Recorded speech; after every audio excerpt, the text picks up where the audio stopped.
বিসমিল্লাহির রহমানির রহিম। আসসালামু আলাইকুম ভিউয়ার্স, সবাইকে স্বাগত আমার আজকের রান্নায়। আজ আমি তৈরি করে দেখাবো ধনে পাতা দিয়ে চিংড়ি মাছের ভর্তা। চলুন দেখে নেই এই চিংড়ি মাছের ভর্তাটি তৈরি করতে কি কি লাগছে। অসম্ভব মজার এই চিংড়ি মাছের ভর্তাটি আজকে আমি তৈরি করে দেখাবো। ধনিয়া পাতা দিয়ে চিংড়ি মাছের ভর্তা তৈরি করতে আমার লাগবে এখানে হাফ কাপ ধনিয়া পাতা, হাফ কাপ চিংড়ি মাছ মাথা লেজটা ফেলে পরিষ্কার করে নিয়েছি, 6টি শুকনো মরিচ, 6টি কাঁচা মরিচ, স্বাদ মতো লবণ, হাফ চা চামচ হচ্ছে আমার হলুদ গুঁড়ো, আর 2 টেবিল চামচ রসুন কুচি, আর হাফ কাপ পেঁয়াজ কুচি। এখন আমি চলে যাব এগুলো সব ভাজতে। ভাজার জন্য এখানে আমি একটা প্যানে সরষের তেল নিয়েছি। চুলার আঁচটা থাকবে মিডিয়াম লোতে। এখন আমি শুকনো মরিচগুলো একটু লাল লাল করে ভেজে নিব। মরিচটা আমি তুলে নিব আর দিয়ে দিব রসুন, পেঁয়াজ, কাঁচামরিচ আর স্বাদ মতো লবণ একসাথে। এটাকে একটু আমি ভেজে নিব।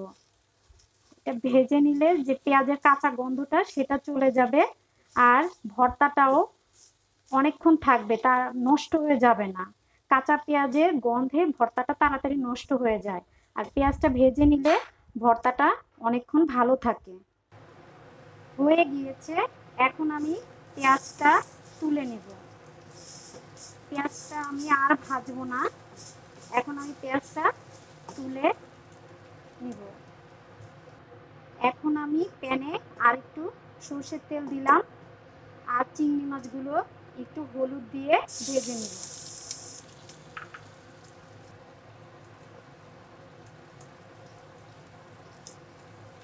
চিংড়ি মাছগুলো একটু ভাজা ভাজা হলে নামিয়ে নেব।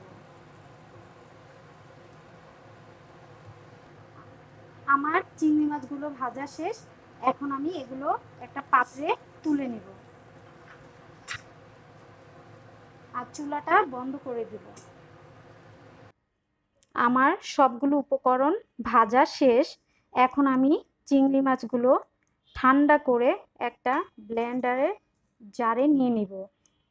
তারপর শুকনো মরিচ, কাঁচা মরিচ সব আমি একসাথে নিয়ে ব্লেন্ড করে নিব। আপনারা চাইলে পাটায়ও বেটে নিতে পারেন।